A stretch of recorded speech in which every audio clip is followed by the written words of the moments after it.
때문에 다른 일정이 있는 인식하도록 하겠습니다. 먼저 할래? 아니요. 자, 그럼 제 70차 최고위원회 회의를 개최합니다.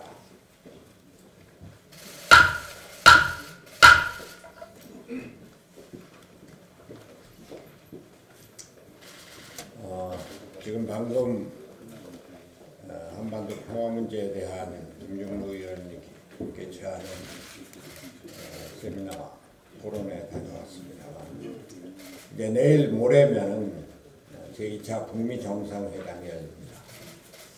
역사적인 회담이 될 것입니다. 김정은 위원장은 전용 열차로 평양을 출발해서 하노이로 향하고 있고, 북미 실무대표는 연일 의제 관련 협상을 이어가고 있습니다. 김정은 위원장이 베트남을 회담지로 선택한 것과 5시간이면 되는 항공편을 이용하지 않고 60시간이나 걸리는 열차편을 선택한 이유는 우선 김일성 할아버지의 이미지를 계승하겠다고 하는 뜻이 가장 클 겁니다. 그 할아버지가 기차 타고 하노이 가서 흘림이나 만났으니까요. 근데 다른 한편은 기차 여행을 통해서 중국과 베트남의 경제발전상을 직접 보고 배우겠다는 뜻이 담겨있지 않나 하는 생각입니다. 김정은의 개혁개방 의지를 국제사회에 과시하겠다고 하는 의미일 것입니다. 북한 측 수행단 중에 지난 1차 북미 정상회담에는 포함되지 않았던 오수용 노동당 부위원장 겸 경제부장이 함께하고 있다는 점에서 이번 정상회담이 북한의 경제정책에 큰 변화를 가져올 가능성이 높아지고 있습니다. 저는 북한이 이번 북미 정상회담을 통해 개혁개방의 길을 열어서 평화와 번영의 새 시대를 맞이하기를 진심으로 바랍니다. 그러나 낙관은 금물입니다. 북한의 비핵화 의지가 확실하게 보여지지 않으면 미국과 국제사회의 대북제재 해제는 이루어지지 않을 것이기 때문입니다. 김정은이 말한 대로 내 아이들이 평생 핵무기를 짊어지고 살기를 원치 않는다. 이러한 소원이 이루어지기 위해서는 북한이 완전한 비핵화의 로드맵을 확실하게 보여주어야 합니다. 저도 한때는 북한을 사실상의 핵무기 보유국으로 인정해야 되지 않는가 하는 생각을 해본 일도 있습니다. 그러나 우리 대한민국 국민들이 핵을 머리 위에 지고 사는 상황을 상상하면 도저히 받아들일 수 없는 상황입니다. 북핵이 있는 가운데 동북아시아의 평화로운 안보 질서는 결코 이루어지지 않을 것입니다. 저는 2차 북미 정상회담이 북핵 문제의 평화적 해결과 한반도 평화 증진에 기여하는 결정적 계기가 되기를 기대합니다. 북미 정상은 국내 정치용으로 북핵 문제를 임시로 봉합하려고 해서는 안 될 것입니다. 비핵화라는 공동 목표를 확인하고 그에 도달하기 위한 구체적이고 실질적인 로드맵과 이정표가 나와야 합니다. 비핵화의 진전이 있어야만 한반도 평화도, 남북관계 개선도, 북한 경제 발전도 가능합니다. 물론 북미 정상회담을 위장평화니 세계 사기극이니 이렇게 무조건 폄훼하는 것 잘못된 것입니다. 그러나 동시에 북미 정상회담은 비핵평화라고 하는 목표를 망각하거나 훼손해서도 안 될 것입니다. 국민들이 우려하는 핵 있는 평화는 결코 용납될 수 없기 때문입니다. 문제는 북한의 비핵화 로드맵이 먼저 나와야 한다는 것입니다. 그래야 우리 정부도 남북 경제협력 등의 교류를 점차적으로 확대해 나갈 수가 있을 것입니다. 김정은 위원장은 이번 북미 회담의 장소를 베트남으로 정하고 장시간에 걸쳐 열차로 이동한 뜻을 다시 생각하고 국제사회에서 제재를 해제할 수 있는 조건을 충족시키는 데 주의를 기울이기 바랍니다. 개혁개방이 북한의 생존과 번영의 유일한 길임을 직시하고 이를 위한 여건을 만들어 주어야 한다는 것입니다. 완전한 비핵화에 확실한 로드맵을 보여주어야 합니다. 우리 자신도 북한의 비핵화 문제에 있어서 조급증을 버리고 여유를 가질 필요가 있습니다. 북한의 완전한 비핵화와 한반도 평화는 하루아침에 이루어지는 일이 아니기 때문입니다. 시간이 걸릴 수밖에 없습니다. 북한 핵 문제의 전문가로 인정받고 있는 미국의 지그프리드 해커 박사도 북한의 완전한 비핵화에 최장 15년이 걸릴 것이라고 말한 바 있습니다. 이런 상황에서 정부는 조급성을 버리고 차분히 대응하되 다른 한편으로 남북교류와 경제협력의 길은 꾸준히 차분하게 추구해야 할 것입니다. 금강산 관광과 더불어 개성공단의 재개 또한 중요한 과제입니다. 국제사회의 제재 대상이지만 박근혜 정부 때 우리가 일방적으로 폐쇄를 선언한 만큼 이를 해제하는 데도 우리 정부가 나서서 차분히 추구해야 할 일입니다. 개성공단 입주업체들이 개성공단을 방문할 수 있도록 미국 정부를 설득하는 일은 대한민국 정부의 몫입니다. 개성공단은 북한의 경제 이익뿐 아니라 우리의 경제 기회이기 때문이기도 합니다. 한 말씀만 더 드리겠습니다.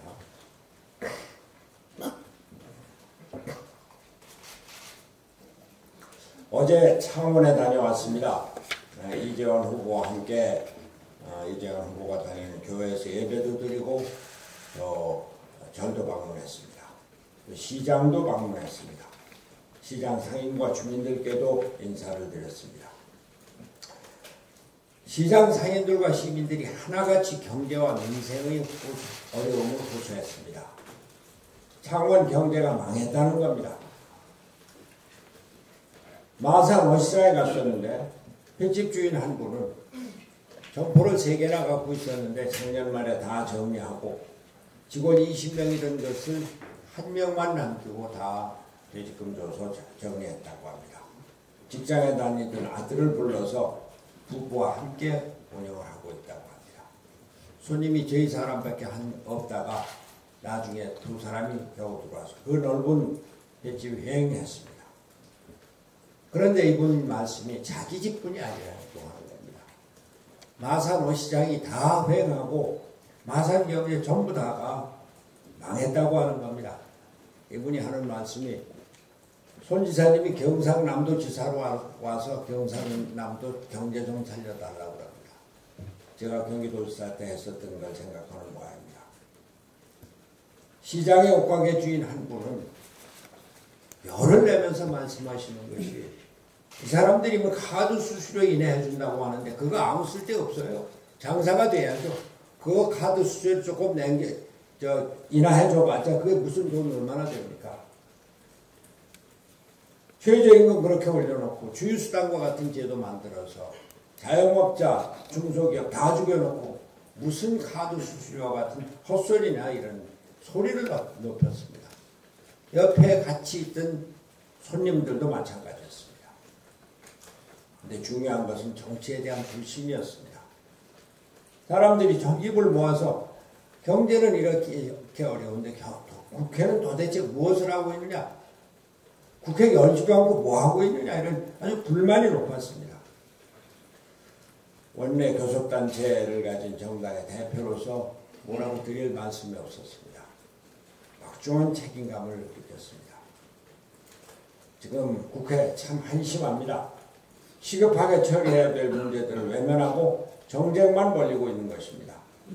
거대 양당이 서로 책임을 미루면서 국회를 닫고 있습니다.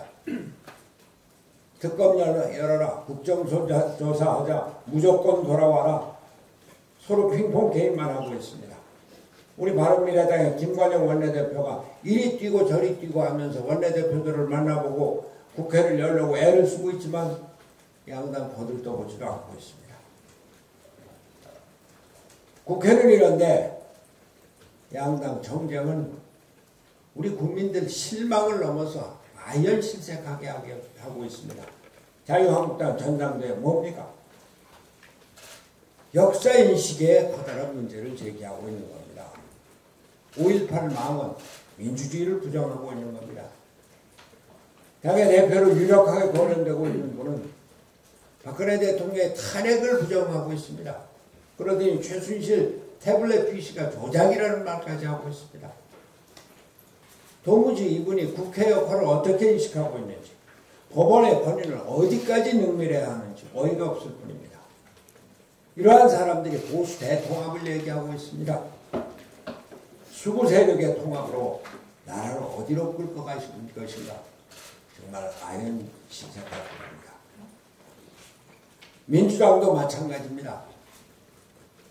김경수 지사 구하기, 지금 창원이 보궐선거로 자유한국당 민주당이 서로 싸우는데 한쪽에서는 김경수 구하기 빗게 들고 데모하고 있죠. 다른 한쪽에서는 박근혜 사진 걸고 데모하고 있죠. 민주당 도무지 김경수 지사 판결을 분석 기자간담회를 열어서 사법부를 완전히 조롱하고 있습니다. 김 지사의 보석을 신청하면 법원이 받아들여야 한다며 집권 여당이 사법부 압박에 나서기도 했습니다. 대통령 측근을 살리기 위해서 사법부의 권위를 훼손하면서 삼권 분리를 비웃고 법치주의에 도전을 하고 있는 것입니다. 손혜원 의원과 관련해서는 어떻습니까? 손 의원의 권력형 비리에 대한 증거와 증언이 쏟아져 나왔습니다만 국정조사 어림없는 겁니다. 대통령 측근에 대해서 어떻게 국정조사를 하냐는 겁니다. 황영우 블랙리스트는 어떻습니까? 청와대는 체크리스트라고 강변하고 책임을 회피하고 있습니다. 집권여당 대표는 이런 상황에서 100년 집권이라고 하는 허언을 남발하고 있습니다. 국정을 이끌어야 할 거대 양당이 이렇게 국회를 식물 상태로 만들고 서로 싸움만 하고 있습니다. 국민은 보이지 않는 겁니다. 한시라도 빨리 국회를 열어서 민생 법안을 처리해야 하고 선거제도 개혁에도 동참해야 합니다. 자유한국당 선거제도 개혁에 대해서 대답을 해야 합니다. 안을 내놔야 됩니다. 국민이 국회를 지켜보고 있습니다. 민주당은 대통령과 청와대만 쳐다보지 말고 자유한국당은 태극기 비대만 쳐다보지 말고 국민의 아픔에 눈을 돌리고 국민의 아우성에 귀를 기울여야 할 것입니다. 우리 바른미래당 국민의 생활, 경제와 민생을 챙기면서 국회를 열도록 최선을 다하겠습니다. 국정을 제대로 옳은 길로, 바른 길로 미래를 향해서 열어나가도록 하겠습니다. 감사합니다.